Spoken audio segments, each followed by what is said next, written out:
Hey everybody, welcome back to Beatles News Roundup here on Vinyl Rewind. This is the monthly series where we recap the latest Beatles news stories from the past month, this episode being March 2025, and we'll begin with the big news story of the discovery of a copy of the Beatles Decca Audition Tape. So the story goes, their manager secured them an audition for Decca Records, and on the 1st of January 1962, they recorded 15 songs at Decca Studios in North London. About a month later, in one of the biggest blunders in music history, the label ultimately rejected the group and signed Brian Poole and the Tremolos instead. Now, the Beatles company Apple Corps Limited owns the original master tape and has officially released 5 songs from the audition tape on the Anthology 1 compilation in 1995. Now, over the years, the complete session from that audition has been made available in bootleg form with varying degrees of audio quality, which brings us to the present. The recently discovered copy of the audition sessions appears to be a direct copy of the master tape because the clarity is so much better than what's currently available. The tape was found at Neptune Records in Vancouver, Canada, and apparently the shop's owner, Rob Frith, had the tape for many years but never got around to listening to it because he didn't have the right tape player. Apparently he buys a lot of collections, and so he doesn't remember where he got the tape from, but recently he was doing some work at a friend's place and he had the right kind of tape player, so he brought it over there on a whim just to check it out. He always assumed it was somebody's homemade Beatles tape or maybe a bootleg tape of Beatles songs, but when he played it, he was just shocked at how clear the tape was, and after posting it on social media, it turned out it was the Beatles Decca Audition. So how did the tape end up in Canada? Well, sometime in the late 60s, the owner of Can-based studios, Jack Hirshhorn, was in London, and a producer he knew gave him the tape with the idea that Jack could release it as a bootleg in Canada and possibly the US. But when Jack got back to Canada, he decided against releasing it as he said, "I wouldn't want somebody doing that to me. It was just a moral issue with me. I could have put it out, made a few bucks on it, but then I could get bad PR, get sued over. It wasn't my style." So he shoved the tape in a closet where they kept other master tapes and then kind of forgot about it. Then the studio and its contents were sold over the years until it ended up where it is today. Unfortunately, you just can't release something like this without the Beatles' permission, so don't expect to hear it anytime soon, but it can be sold as a collectible. Other examples have sold for a lot of money over the years. One copy that only had 10 of the songs sold for £35,000 in 2012. And more recently, the Beatles manager's personal copy sold for £62,500 in 2019, but it was incomplete with only 7 of the songs.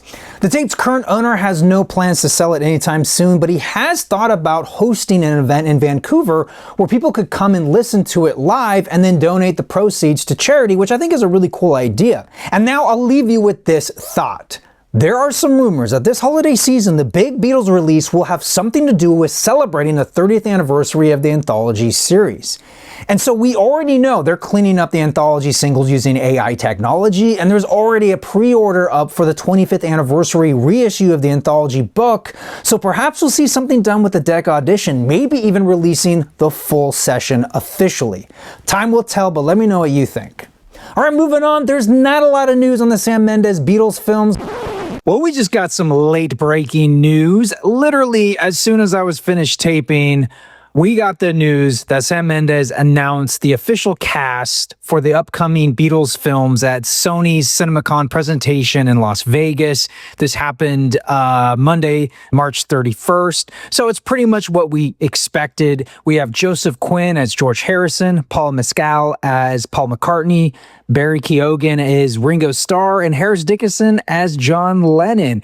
Mendes went on to say that the films will all be released in the same month, in April of 2028, and he does recommend a order to them, but he hasn't said what order that will be, so time will tell if he actually will reveal that. And he also said this will be a bingeable cinematic experience. Yeah. So anyway, let me know what you think of the cast. Do you love it? Do you hate it? Leave a comment down below. Okay, on with the video. But recently, Ringo told People magazine that he's looking forward to the movies. He said, "I'm excited that Mendes has taken the madness of making 4 movies at the same time, so I'm excited to see what he does with it." He also told People magazine that he did not expect the Beatles to win a Grammy this year and that it was great. It just felt like John was with us. And while the Beatles did win a Grammy for their latest single Now and Then, they were not as successful at this year's Brit Awards. They were nominated for Song of the Year, but lost to Charli XCX and Billie Eilish with their song Guess. In other news, there's a new Beatles book out now titled John and Paul, A Love Story in Songs, and the author, Ian Leslie, took on the impossible task of distilling their 23-year friendship into a book, and he looks at it from a very interesting angle of that, a love story. From the author's own website, he describes it as telling the story of the tempestuous, intimate, phenomenally creative relationship between John Lennon and Paul McCartney. He goes on to say his book offers a whole new narrative of the Beatles, one which scrapes away the cliches in order to reveal the group and its two principles afresh. It's a story full of joy, love, pain, and pathos. The book arrived in the UK on March 27th and lands in the US on April 8th.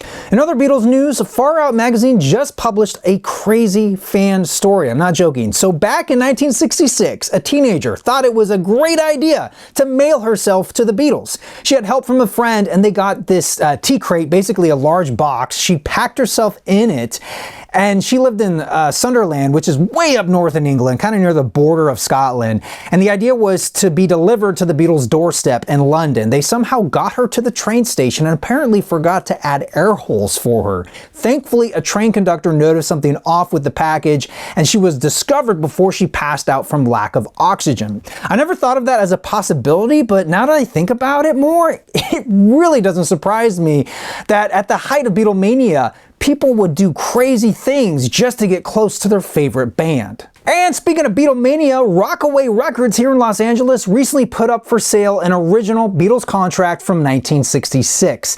It also comes with a bunch of other ephemera, including 2 unused tickets from that show, a press pass, and other items, all for around $60,000. And what makes this so significant is that this is the infamous 1966 Memphis show where a cherry bomb went off. This concert took place soon after John Lennon made comments about the band being bigger than Jesus, and it was taken out of context, of course, but there's some speculation that the cherry bomb was in retaliation to his comments. Anyhow, it's a really cool piece of history that also has Brian Epstein's signature on the contract. If you're ever in LA, you should really stop by Rockaway Records. It's an awesome place. It really is more than just a record store. They have some super unique items. The co-founder, Wayne, is a really awesome dude, and he just knows where to find the coolest stuff. If you go over to the website, you can see what I mean. Right now, he has 3 consecutive copies of the White Album starting at 007, super low serial numbers. And there's also a photograph of the band signed by all 4 members. I just apologize in advance to your wallet because this stuff is not cheap. In Beatle-related news, a guy named Ian Hartley just uploaded a never-before-released recording of Yes performing a failed take of their cover of Eleanor Rigby, and it's really cool. Apparently, there are 3 known recordings of Yes playing this song, but none have ever been officially released. Ian teases that, depending on reactions to this, further such things might follow. I, for one, would love to hear a complete take of their cover, and hopefully Ian has access to it and will upload it sometime in the future. But in the meantime, check it out here on YouTube and leave a comment on the video. Let's encourage Ian to release more of this stuff. In Beatles auction news, a somewhat famous painting of them is going up for sale. For many years, it was thought to have been a possible cover for what became the White Album, but the artist has clarified that it was never intended to be that. Instead, it was used on the inside of a book called The Beatles Illustrated Lyrics. What's interesting, though, is that it was later used for a compilation album called The Beatles Ballads, but supposedly EMI lost the original painting, and the one that's up for auction is a smaller, earlier version. It's known as a study. I guess he painted it to flesh out an idea, so you can see some differences, especially with the tiger in the upper left-hand corner. It's estimated to go for 10 to 15,000 pounds, and the auction starts on April 2nd. In Ringo Starr news, his live rendition of With a Little Help from My Friends that was recorded at the Ryman Auditorium earlier this year was released as a single that benefits the American Red Cross and Habitat for Humanity Rebuild LA to help those impacted by the 2025 wildfires. He said, "I love LA LA, and I've lived here for many years, and while we were recording this in Nashville, many of us had family and friends who were dealing with the wildfires in Los Angeles. It was so great performing this song with these incredible artists, and we all wanted to do something to help. I think this song says it all, really, with a little help from my friends, and we send it all to those affected by the fires with peace and love. From now until March 2026, 100% of the streaming revenue will go to charity. And speaking of that live show, it's now available to stream on Paramount Plus. Let me know if you checked it out and what you thought of it. And speaking of that song, late last month, Paul McCartney wrote a letter to the Rock and Roll Hall of Fame advocating for Joe Cocker to be inducted. Obviously, Joe is most known for his rendition of With a Little Help from My Friends. And I think that's really cool that Paul would do something like this. I guess he's done this in the past for other bands, such as Foreigner. Time will tell if Rock and Roll Hall of Fame will listen, but man, if I got a letter from Paul, I think I would do what he told me to do. In other Paul news, for the first time, he's been honored with a coin. The Royal Mint designed the coin with some input from Paul, and it's even signed by him. As far as I understand it, only 6 coins were produced, 1 in pure gold and 5 in pure silver. Paul got one of the silver coins, and the rest were sold at auction. These coins are massive, measuring 173 centimeters across. The 5-kilogram coin sold for $600,000. The winning bidder also received a video message from Paul. Considering the price of 1 kilogram of gold is around $100,000, it sold for a pretty good price, especially when you throw in the autograph and the personal message from Paul. The 4 5-kilogram silver coins went for just under $40,000 each. These coins are part of the Royal Mint's music series, which they started in 2020. Other artists that have been honored include Queen, Elton John, and the Rolling Stones. The gold coin is now one of the most valuable British coins ever produced. And late breaking news, they just released a series of John Lennon coins. Prices start at £18.50 for the £5 denominated coin and all the way up to over £6,000 for the £200 denominated coin. In other John Lennon news, there's a new exhibit that is co-created by his half-sister. It will premiere at the Odyssey in Camden, London, which appears to be a brand new immersive space dedicated to music. The John Lennon exhibit will feature artifacts from his life, some of which have never been seen in the public before, and there will also be some recording equipment that he used on display. Tickets are relatively reasonable at £20 each. It opens May 25th, so if you are in or around the London area, you might want to add it to your schedule. In John-related news, the radio DJ who was the last person to interview him just 2 days before he was murdered passed away last month at the age of 76. Andy Peebles has said it was a very difficult experience for him because getting to interview John was a dream come true, only to then have to give tributes to the man while still in shock over his death. He described it as utter despair, and he told the Daily Mail in 2020, "I tormented myself with survivor's guilt. He was the creator of some of the most brilliant music of the 20th century and will never be forgotten. I was a nobody." He went on to add that just days after John's passing, he met with Paul in person, and Paul asked him if John still loved him after everything went down. And of course, he reassured Paul, but I just can't imagine, being in the position of Andy and having to tell Paul all of that and then seeing him cry. Man, that must have been really, really hard, and I truly hope he found some peace later in his life. I recommend checking out his radio interview with John if you haven't already. It's here on YouTube.